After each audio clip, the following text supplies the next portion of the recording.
Hello les amis! Aujourd'hui on est à l'intérieur du camping-car parce que j'ai un problème avec mon Eki et plus précisément avec le store d'occultation.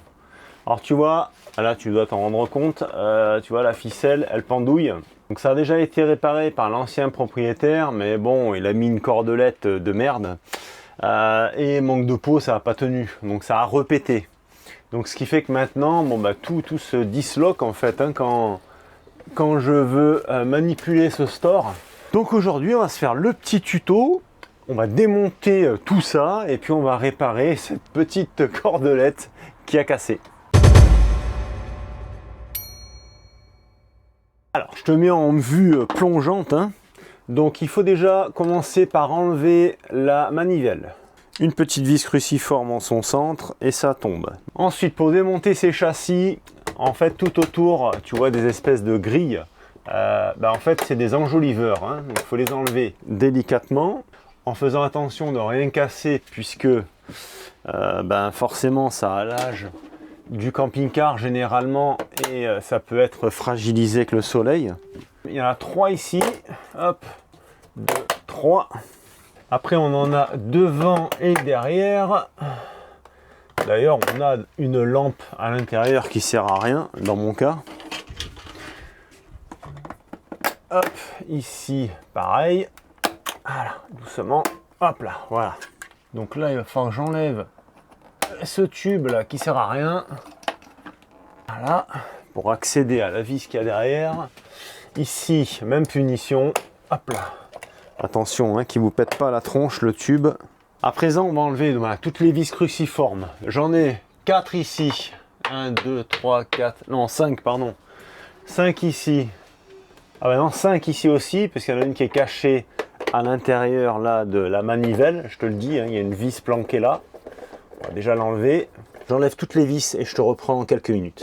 Bon les amis, une fois n'est pas coutume, j'étais encore en train de parler dans le vide. C'est pas grave, je te refais la scène puisque c'est important. Donc le châssis, je l'ai tombé, tu vois, donc c'est cette fameuse petite corde hein, qui fait tout un circuit que je vais essayer de retracer et après je t'expliquerai le circuit qui prend puisque j'ai encore la chance que, il y en a encore un petit peu en lieu et place. Par contre, ne réparez pas ça avec ce genre de corde de merde. Hein. Là, on dirait de la corde à rôti, mais voilà, on répare pas avec ça. Moi, je vais lui mettre de la belle petite cordelette comme ceci, tu vois. Et là, c'est reparti pour 20 ans. Je te garantis que celle-là, elle ne bougera pas. Une chose aussi, c'est pour ça que tu vois mon multimètre et ma pince coupante. J'ai ces deux câbles-là qui tombent du plafond. C'est ce qui, à mon avis, était censé alimenter les néons qu'on a là-dedans. Mais bon, moi, ça n'a jamais fonctionné.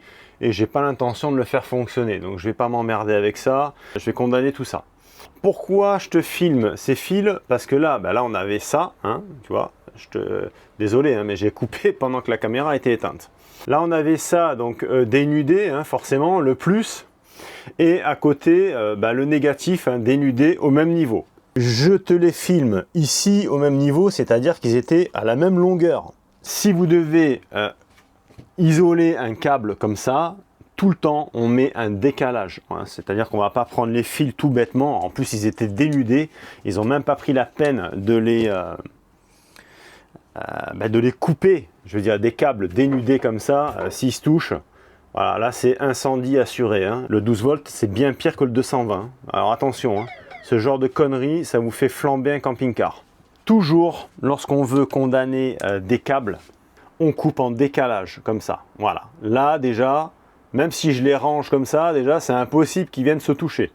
Mais bien évidemment, on ne va pas les ranger comme ça. Après, on va les isoler avec du scotch d'électricien. Je vais raccourcir, ça ne sert à rien de garder toute cette longueur de câble.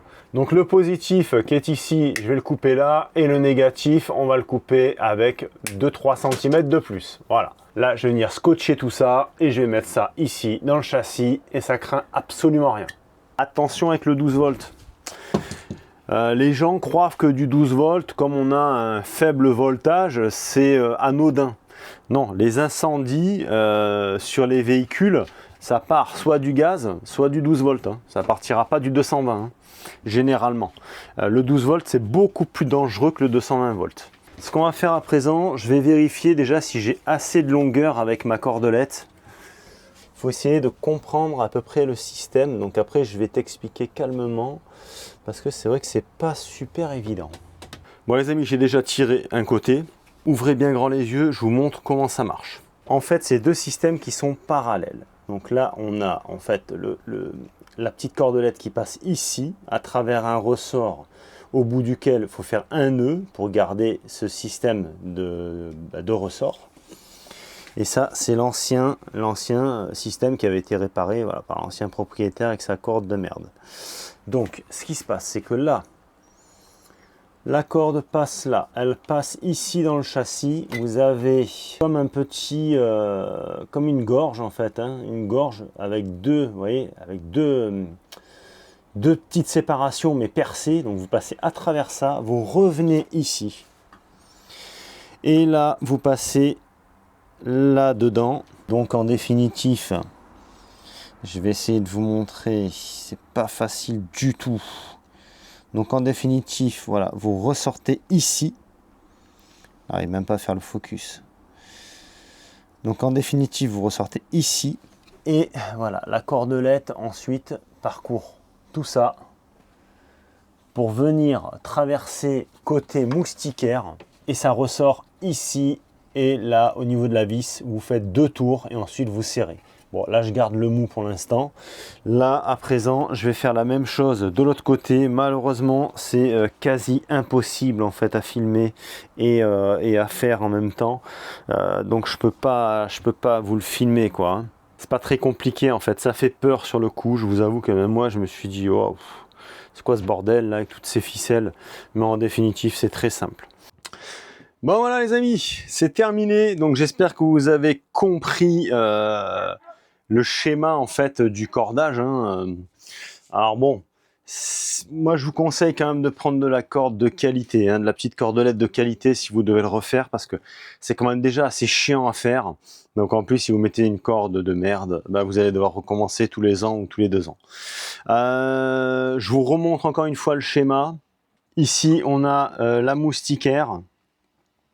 La cordelette est prise ici dans une vis, hein, ça passe là à travers le châssis. Après, ça sort ici en haut, hein, donc ça passe à travers, ça sort ici en haut. Ça longe, jusqu'ici. Moi là, ici, j'ai dû faire une bidouille parce que vous voyez que la corde, en fait, elle avait mangé le truc. Hein, je sais pas, il y avait peut-être trop de tension avant, je sais pas. Donc ce qui se passe, donc j'ai dû faire, ici, j'ai dû percer avec un petit foret et j'ai mis un axe que j'ai réalisé avec un rivet. J'ai récupéré un rivet, je l'ai mis dedans, je l'ai collé à la colle à chaud de façon à ce que ça bouge plus et au moins comme ça voilà, ma corde elle est quand même mise un peu en extérieur. Et donc le chemin il est donc ici, hein, la corde elle passe là, elle passe là, là elle passe à travers. Elle passe à travers ici et après elle revient là avec les ressorts. Voilà. Et c'est exactement en fait le même cheminement à droite comme à gauche. Bref, j'espère que ce petit tuto pourra servir à certains d'entre vous puisque c'est quand même pas évident quand la corde est pétée de savoir vraiment le cheminement de ces cordelettes. Donc il y en a 2, hein, une à droite, une à gauche et elles ont le même chemin. Grosso modo, ça fait ça, ça, ça. Et de l'autre côté, ça fait pareil. Ça, ça et ça. Voilà, c'est tout simple. Mais c'est vrai que quand c'est pété, ben, on est un peu dans le doute, on ne sait pas vraiment. Les amis, sur ce, je vous dis à très vite pour une prochaine vidéo. Pensez à liker, à me mettre un petit commentaire pour si toutefois vous avez déjà eu ce genre de problème aussi. Et on se retrouve très vite. À bientôt les amis, salut, tchou!